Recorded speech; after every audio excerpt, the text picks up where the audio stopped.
Tout d'abord, il faut se mettre dans le contexte et être d'abord d'accord que la plainte du Nigeria contre la RDC a été un complot bien calculé, bien boutiqué au niveau de l'instance le plus supérieur du football. Ils se sont arrangés au niveau de la FIFA, entre la FIFA et les Congolais qui y travaillent pour mettre la RDC dehors. Ça, c'était pour les intérêts d'abord des Congolais qui travaillent à la FIFA. Mais la RDC avait déjà un autre problème. C'était la CAF. La CAF, par sa manière de voir les choses, la CAF voulait que le Nigeria parte au mondial. Tout simplement parce qu'ils ont pensé que le Nigeria peut montrer une belle image du football africain au niveau de la Coupe du Monde. Par conséquent, quand la RDC est pensé que le Cameroun devait déjà éliminer la RDC et le Cameroun devait affronter le Nigeria, peu importe le gagnant, avec leur statut de meilleur, des grandes nations de foot, peu importe celui qui partira, pourra bien représenter l'Afrique. Mais voyant que la RDC est passée à éliminer le Cameroun et est passée face au Nigeria, la CAF s'était décidée de mettre la RDC hors d'état de nuire pour que ce soit le Nigeria qui présente l'Afrique, qui représente l'Afrique au niveau supérieur. C'était ça déjà le calcul d'abord là, en ce moment-là. Si vous voyez bien que tout a été dans le plan de la CAF, c'est voyant justement d'abord le choix des arbitres. Tous les 4 arbitres étaient maghrébiens. Qui dit maghrébien dit avoir une même relation spirituelle. Je parle de la relation, spirituelle. Qu'est-ce que je vais dire? La croyance. Les gens qui ont la même croyance. Et la croyance de tous ces arbitres et la croyance du Nigeria, c'est la même croyance. Je suis en train de parler des choses très sérieuses. Et là, d'abord, il y a déjà une amitié là-dedans. Il y a quelque chose qui partage ensemble, en commun, le Nigeria et les 4 arbitres qui avaient arbitré ces jours-là, y compris ceux qui étaient du côté de l'arbitre vidéo. Déjà, c'était un premier pas. Deuxièmement, l'arbitre avait déjà des injonctions. Faire éliminer la RDC. Vous avez tous vu. L'arbitre a tout fait. Il a refusé les buts de la RDC. Il a refusé les pénaltys de la RDC. Quand je dis les, c'est parce qu'il y en avait beaucoup. Il a refusé les attaques de la RDC. Il a arrêté les actions bien avant la fin du match pour ne pas permettre à la RDC de se créer des occasions. L'arbitre a tout fait pour faire éliminer la RDC. Si Dieu a déjà décidé autre chose, peu importe ce que vous allez faire, la chose là va arriver. La RDC a fini par le remporter. Alors ça a été vraiment quelque chose de pas compréhensible, de pas possible. Ça a été quelque chose vraiment de pas possible. Ce n'était pas terminé. Ils étaient en train de chercher une nouvelle façon, une nouvelle façon d'éliminer la RDC. C'est alors qu'ils sont partis faire recours à leurs alliés congolais qui se retrouvent à la FIFA. Et leur avait demandé, elle leur a posé la question de savoir est-ce qu'il n'y a-t-il pas une possibilité qu'on peut avoir pour faire éliminer la RDC. Ces gens aussi ont pu sauter sur l'occasion parce que pour eux, la RDC ne doit pas aller en Coupe du Monde parce que ça va être l'honneur de celui qui gère le pays actuellement, entre guillemets. Ils se sont dit, en principe, ne peut jouer pour un pays que la personne, sans beaucoup réfléchir, ne peut jouer pour un pays qui est le fils maison. Mais pourtant, la RDC dit, si tu ne peux pas avoir double nationalité, soit tu perds la nationalité congolaise. Parce qu'elle est impartageable. Ok. On peut utiliser cet article-là. On peut la trouver où? Non, l'article se trouve dans la constitution du pays. Voyez où on envoie quelqu'un. Parce qu'en principe, comment ces gens pouvaient réfléchir constitution? Constitution. Impossible. Alors, on est parti d'appeler maintenant les Nigérians pour leur dire, on a une possibilité de vous faire retourner dans la course. Voici ce que vous allez faire. Envoyez-nous votre plainte en utilisant cet argument.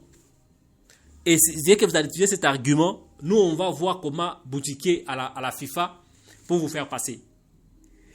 Et tout était bien planifié au niveau du Nigeria, au niveau de la CAF, au niveau de la FIFA.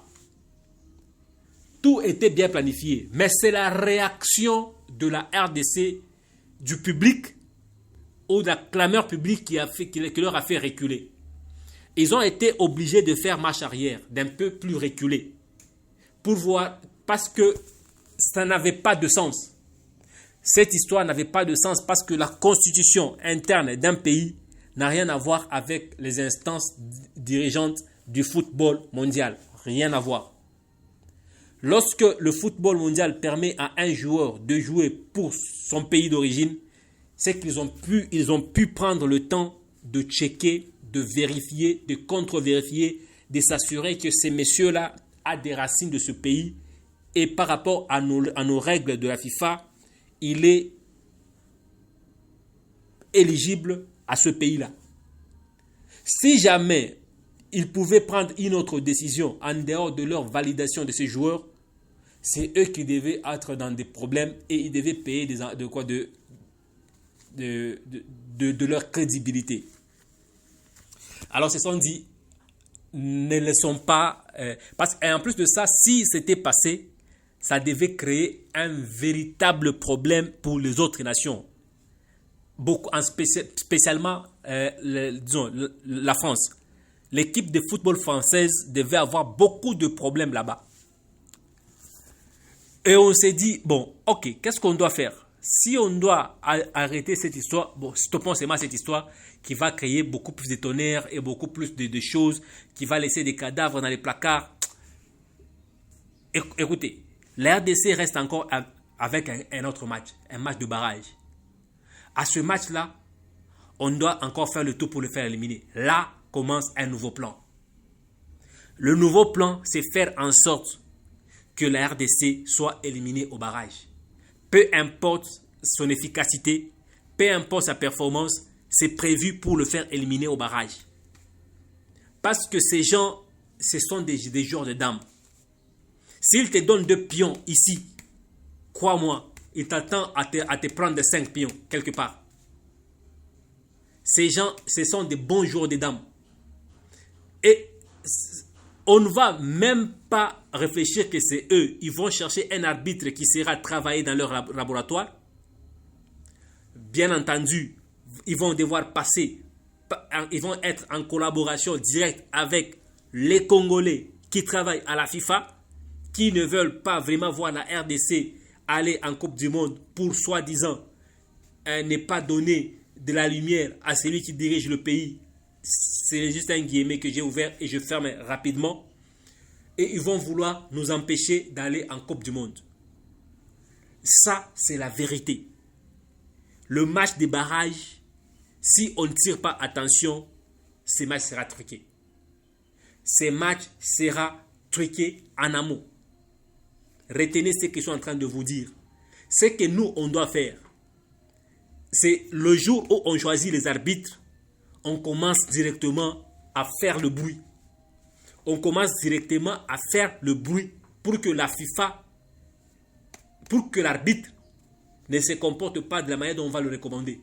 Que l'arbitre soit juste et correct.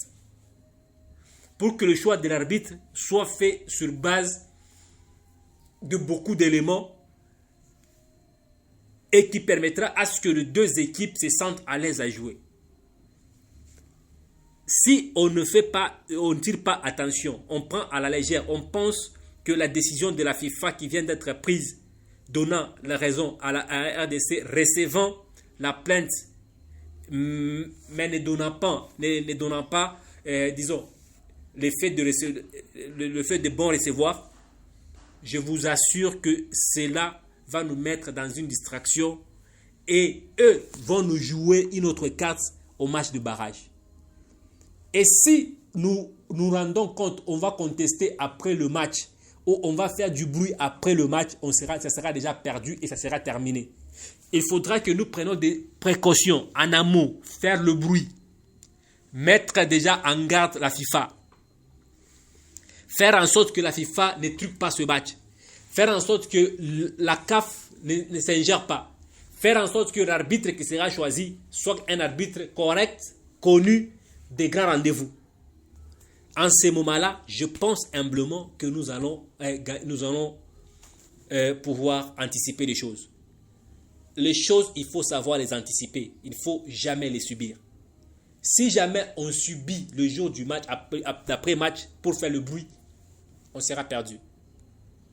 Si je fais tout ça, en principe, je ne fais jamais des analyses de football. Mais si je le fais aujourd'hui, c'est parce que je vois que la nation est sous un très grand complot. On ne veut pas que l'image du pays soit montrée au niveau international. On ne veut pas que l'image du pays soit montrée au niveau supérieur. On ne veut pas que les gens parlent de la RDC sous le caméra mondiale. On est en train de vouloir étouffer la lumière de la RDC. Et ce complot est boutiqué dans des officines le plus sombres qu'eux et les personnes les plus connues, le plus proche vous ne pouvez imaginer. Là, c'est là que nous devons faire le maximum pour contourner ce projet, pour faire arrêter ce projet machiavélique. Le bon côté avec les Européens ou les gens qui dirigent les instances internationales, c'est qu'ils veulent préserver leur image. Lorsque quelque chose commence à avoir le bruit déjà en amont, ils vont vouloir étouffer ces bruits déjà en amont. Et ils ne vont pas prendre le risque de faire utiliser cet arbitre parce qu'ils diront que ces gens le savaient déjà. Ils avaient déjà alerté. Tout le monde est en alerte, le monde entier est en alerte. Et le jour où ce match va se jouer de cette manière-là, ça va laisser une tâche pour eux. Et même si ça ne produit pas d'effet aujourd'hui, ça produira d'effet plus tard. Et pour l'arbitre, c'est sa réputation qui est en jeu. Et là, il faudra à tout prix qu'on prenne des dispositions médiatiques, communicationnelles actuellement par notre ministère de Sport.